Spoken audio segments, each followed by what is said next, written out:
Hope, we started in Troy over 30 years ago. And we were started by a group of churches that got together and decided, wouldn't it be better if we worked together to help individuals and families who are struggling? So we started out in that way. And then over the years, we've just grown. So we exist to offer hope. And so I think that's a big part of our name. Is a lot of what we do is we want to be a resource in the community for families and individuals who are in crisis. And it takes all of us working together to help families in need. Offer education and really connection with families and individuals that are struggling, I think has made an impact, because sometimes people don't see that from where they're standing. And also that we all have a part to play. Everyone in the community, whether you're a church or a business or a school or another nonprofit, like if we can collaborate together, we can kind of form a net underneath people who are really struggling. The challenges are just the overwhelming need that individuals and families have. So childcare, all the things that we hear regularly, it's mental health. So, we do have a lot of helps in the community, but there are some gaps. The needs are just overwhelming. So I think that's the challenge that we have, is how can we best resource people when the needs are great and there's not enough.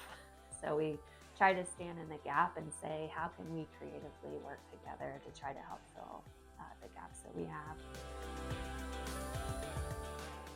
Learning about the community, where the resources are, how to best help people.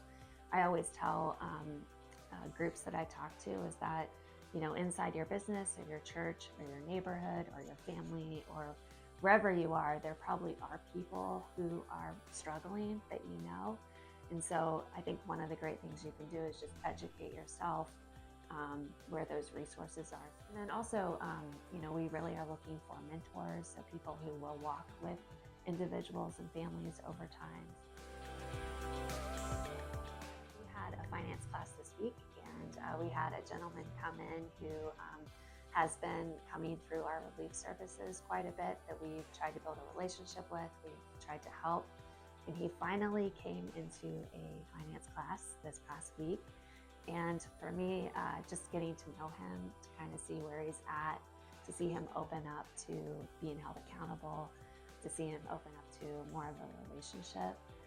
For me, that was really at the heart of what we do, because sometimes it takes like a while to build that relationship where they trust you enough to come in and open up more, to kind of see where they're at.